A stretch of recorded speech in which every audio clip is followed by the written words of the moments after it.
Trailer కోసం కళ్ళు కాయలు కాసేలా ఎదురుచూస్తున్న ఫ్యాన్స్ కు మేకర్స్ ఎందుకిలా సడన్ షాక్ ఇచ్చారు? కామిక్ కాన్ వేదికగా ఉదయం 8 గంటలకి రావాల్సిన ఈ ట్రైలర్ అనూహ్యంగా ఎందుకు వాయిదా పడింది? హాలీవుడ్ సినిమా కారణంగానే ఈ ట్రైలర్ లాంచ్ పోస్ట్ పోన్ అయిందా? రామాయణ ట్రైలర్ రిలీజ్ ఆగిపోవడానికి ఆ హాలీవుడ్ సినిమాకున్న సంబంధం ఏంటి?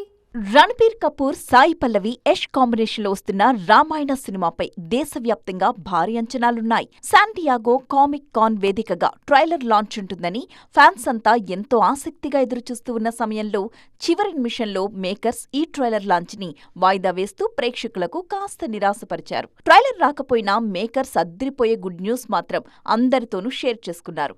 ప్రముఖ హాలీవుడ్ నిర్మాణ సంస్థ Sony Pictures Ramayana worldwide distribution rights సొంతం చేసుకుంది. దీనివల్ల రామాయణ సినిమా ప్రపంచవ్యాప్తంగా మునుపెన్నడూ లేని విధంగా భారీ స్థాయిలో విడుదల కాబోతోంది. ఇదే విషయాన్ని అధికారికంగా ప్రకటించారు మేకర్స్. సోనీ పిక్చర్స్ డీల్ వల్లే ట్రైలర్ రిలీజ్ వాయిదా పడింది అన్న సరికొత్త ప్రచారం ఇండస్ట్రీలో నడుస్తోంది. జూలై 30న రాబోతున్న spider Man brand new day cinema screenings తో పాటు రామాయణ 3D ట్రైలర్ జత చేసే విధంగా సోనీ పిక్చర్స్ ప్లాన్ చేస్తున్నారని, గ్లోబల్ ఆడియన్స్ కి ఒకేసారి రీచ్ అయ్యేలా మేకర్స్ ఈ మాస్టర్ ప్లాన్ చేశారని ప్రచారం జరుగుతోంది. రామాయణ చిత్రాన్ని prime focus studios, monster mind creations సంయుక్తంగా నిర్మిస్తున్నాయి. యష్ ఇందులో రావణుడిగా నటిస్తూ ఉండడమే కాకుండా నిర్మాతగా కూడా ఉన్నారు. అన్ని కార్యక్రమాలు పూర్తి చేసుకుని 2026 దీపావళి పండుగ కానుకగా రామాయణ పార్ట్ 1 ప్రేక్షకుల ముందుకు రాబోతోంది. ఇదెక్కడ స్పీడ్ సామి, వందే భారత్ కంటే వేగంగా ఉన్నావుగా అంటున్నారు అనిల్ రావిపూడిని చూసి అభిమానులంతా. తాను తెరకెక్కిస్తున్న మల్టీ స్టారర్ గురించి అద్దిరిపోయే సర్ప్రైజ్ ఇచ్చారు ఈ డైరెక్టర్. ఈ ప్రాజెక్ట్ ఇలా మొదలైందో లేదో అప్పుడే ఫ్యాన్స్ కి కిక్ ఇచ్చే న్యూస్ చెప్పారు అనిల్ రావిపూడి. మరి అదేంటో క్లారిటీగా చూద్దాం రండి. షూటింగ్ మొదలు పెట్టే వరకే కాస్త స్లో, ఒక్కసారి స్టార్ట్ అయ్యాక జెట్ స్పీడ్ అందుకుంటారు అనిల్ రావిపూడి. వెంకటేష్, కళ్యాణ్ రామ్ హీరోలుగా ఆయన చేస్తున్న మల్టీ స్టారర్ షూట్ వేగంగా జరుగుతోంది. తాజాగా ఫస్ట్ షెడ్యూల్ అయిపోయింది. ఇప్పటికే ఈ సినిమా నుంచి కావలసినంత ప్రమోషనల్ స్టఫ్ విడుదల చేశారు అనిల్. పటాస్ తరువాత 10 ఏళ్లు గ్యాప్ తీసుకుని కళ్యాణ్ రామ్ తో మరోసారి వర్క్ చేస్తున్నారు అనిల్. ఇందులో వెంకీతో సమానమైన రోల్స్ చేస్తున్నారీయన. వెంకటేష్ కి జోడీగా కీర్తి సురేష్ నటిస్తుంటే, కళ్యాణ్ రామ్ కి జోడీగా కృతి శెట్టిని తీసుకున్నారు. రాయలసీమ నేపథ్యంలో సాగే ఫ్యామిలీ ఎంటర్టైనర్ గా తెరకెక్కుతోంది ఈ చిత్రం. జూన్ 22కు రెగ్యులర్ షూట్ మొదలైంది. అప్పుడే ఫస్ట్ షెడ్యూల్ కూడా పూర్తయింది. కొన్నేళ్లుగా బాక్సాఫీస్ దగ్గర సంక్రాంతి అల్లుడిగా మారిన అనిల్ ఈసారి అదే చేయాలని చూస్తున్నారు. వెంకీ, కళ్యాణ్ రామ్ సినిమాపై అంచనాలైతే మామూలుగా లేవు. అక్టోబర్ నాటికి షూట్ పూర్తి చేసి సంక్రాంతి విడుదలకు ప్లాన్ చేస్తున్నారు. మొత్తానికి అనిల్ రావిపూడి ఈసారి ఎలాంటి సంచలనంతో రాబోతున్నారో చూడాలి. ఇండియన్ సినిమాలో ప్రభాస్ కి మాత్రమే సాధ్యమైన ఆ రికార్డును అందుకునే నెక్స్ట్ హీరో ఎవరు? షారూక్, ఎన్టీఆర్, రజనీకాంత్ లాంటి అగ్ర హీరోల వల్ల కూడా కానీ ఈ హ్యాట్రిక్ రికార్డును విజయ్ కూడా మిస్ చేశారు. దళపతి ఖచ్చితంగా ఈ రికార్డ్ బ్రేక్ చేస్తారేమో అనుకున్నారు, కానీ కుదరలేదు. అసలు బాక్స్ ఆఫీస్ దగ్గర ఎవ్వరికీ అందనంత ఎత్తులో ప్రభాస్ క్రియేట్ చేసిన ఆ రికార్డ్ ఏంటి? కింగ్ ఆఫ్ ఓపెనింగ్స్ అని చాలా మంది హీరోల్ని అంటారు, కానీ ప్రభాస్ మాత్రమే దీనికి న్యాయం చేస్తున్నారు. ఆదిపురుష్, సలార్, కల్కి సినిమాలతో వరుసగా 3 సార్లు మొదటి రోజే 100 కోట్లకు పైగా ఓపెనింగ్స్ తెచ్చిన ఏకైక హీరోగా చరిత్ర సృష్టించారు రెబల్ స్టార్. ఇండియాలో మరే ఇతర స్టార్ హీరోకి సాధ్యం కాని ఈ అరుదైన హ్యాట్రిక్ కేవలం ప్రభాస్ ఖాతాలో మాత్రమే భద్రంగా ఉండిపోయింది. ఈ 100 కోట్ల ఓపెనింగ్స్ హ్యాట్రిక్ కొట్టే ఛాన్స్ బాలీవుడ్ బాద్షా షారుఖ్ కు వచ్చినట్టే వచ్చి చేజారిపోయింది.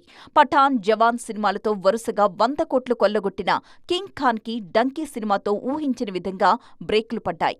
ఇన్నేళ్ల కెరియర్లో ఎన్నో బ్లాక్ బస్టర్స్ చూసిన సూపర్ స్టార్ రజనీకాంత్ కి కూడా ఈ హ్యాట్రిక్ 100 కోట్ల ఫీట్ సాధించడం సాధ్యం కాలేదు. ఎన్టీఆర్ కూడా ఈ 100 కోట్ల ఓపెనింగ్స్ హ్యాట్రిక్ కి దగ్గరగా వచ్చి ఆగారు. RRR, దేవర సినిమాలతో మొదటి రోజే 100 కోట్లకు పైగా కలెక్ట్ చేసిన తారక్ వార్ 2 మూవీతో హ్యాట్రిక్ చేరుకోలేదు. తాజాగా విజయ్ కూడా ఈ రికార్డ్స్ చేజార్చుకున్నారు. లియో, గోట్ సినిమాలతో మొదటి రోజే సెంచరీ కొట్టిన విజయ్ తాజాగా జననాయగన్ 100 కోట్ల ఓపెనింగ్ తీసుకురాలేదు. నెక్స్ట్ అల్లు అర్జున్ కు మాత్రమే ఈ రికార్డ్ సాధ్యమయ్యేలా కనిపిస్తోంది. విజయ్ దేవరకొండ రణబాలి సినిమా నిజంగానే వాయిదా పడబోతుందా? ఆ వార్తలతో సెప్టెంబర్ బాక్స్ ఆఫీస్ వద్ద ఎన్ని చేంజెస్ జరగబోతున్నాయి? అన్నయ్య వదిలేసిన రిలీజ్ డేట్ను కబ్జా చేయడానికి తమ్ముడు ఆనంద్ దేవరకొండ ప్లాన్ చేస్తున్నారా? ఒకేసారి ఇన్ని సినిమాలు సెప్టెంబర్ 10, 11 తేదీల కోసమే ఎందుకు పోటీ పడుతున్నాయి? ఈ వార్లో చివరికి విన్నర్గా నిలిచేది ఎవరు? టాలీవుడ్ బాక్సాఫీస్ దగ్గర సెప్టెంబర్ 10, 11 తేదీల కోసం మేకర్స్ మధ్య పెద్ద యుద్ధం జరగబోతోంది. విజయ్ దేవరకొండ నటిస్తోన్న రణబాలి సినిమా వాయిదా పడే అవకాశం ఉండటంతో ఆ డేట్ కోసం మిగిలిన వాళ్లు ఖర్చేఫేస్తున్నారు. అన్నయ్య సినిమా రావడం లేదు కాబట్టి ఆ ఖాళీ అయిన ప్లేస్లో తన ఎపిక్ సినిమాతో ఎంటర్ అయిపోవాలని తమ్ముడు ఆనంద్ దేవరకొండ గట్టిగా ఫిక్స్ అయిపోయారు. ఇదే రిలీజ్ డేట్ రేస్లో సెప్టెంబర్ 10న తమ అదృష్టాన్ని పరీక్షించుకోవడానికి 2 క్రేజీ ప్రాజెక్ట్స్ సిద్ధమవుతున్నాయి. కార్తీ హీరోగా నటిస్తోన్న సర్దార్ 2 సినిమా సెప్టెంబర్ 10నే థియేటర్స్ లో సందడి చేయబోతోంది. ఇక రవితేజ తమ్ముడి కొడుకు మాధవ్ హీరోగా వస్తున్న మారెమ్మ సినిమా కూడా అదే రోజున రిలీజ్ కానుంది. సెప్టెంబర్ 11న జరగబోయే బాక్సాఫీస్ ఫైట్ మరింత ఇంట్రెస్టింగ్ గా మారనుంది. ఫహద్ ఫాసిల్ హీరోగా రాజమౌళి సమర్పిస్తోన్న డోంట్ ట్రబుల్ ద ట్రబుల్ సినిమాతో పాటు సుమంత్ నటిస్తోన్న మహేంద్రగిరి వారాహి సైతం అదే రోజు రానున్నాయి. 2 రోజుల్లో 5 సినిమాలొస్తూ ఉండడంతో ఈ క్లాష్ పై అందరిలోనూ ఆసక్తి పెరిగిపోయింది. ఇండియాలో హాలీవుడ్ సినిమాలు ఎవరు చూస్తారు? చూసినా మన సినిమాలను డిస్టర్బ్ చేసే రేంజ్ వాటికెక్కడ ఉంటుంది అనుకుంటారంతా. కానీ ఈ మధ్య సీన్ మారిపోయింది. English movies Indian box office దగ్గర రఫ్ ఆడించేస్తున్నాయి. ఏమాత్రం లైట్ తీసుకున్నా మన సినిమాలకే ఎర్త్ పెడుతున్నాయి. తాజాగా కొన్ని హాలీవుడ్ సినిమాలు బాగా ట్రెండ్ అవుతున్నాయి.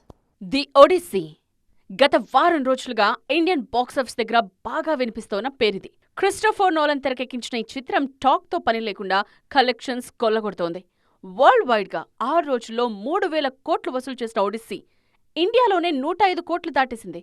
గ్రీకు కవి రాసిన హ్యూమర్ అనే కావ్యం ఆధారంగా ఒడిస్సీని తీశారు నోలన్. పూర్తిగా ఐమాక్స్ కెమెరాలతో తీసిన ది ఒడిస్సీ టికెట్ ధరలు మెట్రో సిటీస్లో 3,000 వరకు ఉన్నా ఎగబడి కొంటున్నారు ఆడియన్స్. ఇక అబ్సెషన్ కూడా మొన్నటి వరకు బాగానే ట్రెండ్ అయింది. మైఖేల్ ఇండియన్ అవార్డ్ ప్రధాన పాత్రలో నటించిన ఈ చిత్రాన్ని famous YouTuber curry Barker direct చేశారు. ఎలాంటి అంచనాలు లేకుండా విడుదలైన అబ్సెషన్ ఇండియాలోనూ 87 కోట్లు వసూలు చేసింది. స్పైడర్ మ్యాన్ ఫ్రాంచైజీకి ఇండియాలో ఉన్న బ్రాండ్ గురించి కొత్తగా చెప్పడానికేం లేదు. తాజాగా Spider Man brand new day July 30న విడుదల కానుంది. సినిమాపై భారీ అంచనాలున్నాయి. వరల్డ్ వైడ్ గా జూలై 31న విడుదలవుతూ ఉంటే మన దగ్గర ఒకరోజు ముందే వస్తున్నాడు స్పైడర్ మ్యాన్. మొత్తానికి ఈ హాలీవుడ్ మూవీస్ అన్నీ రఫ్ఫాడిస్తున్నాయి ఇప్పుడు. ఇది వాల్టి సైమా 2.0. మరిన్ని ఇంట్రెస్టింగ్ అండ్ లేటెస్ట్ అప్డేట్స్ కోసం చూస్తూనే ఉండండి టీవీ 9.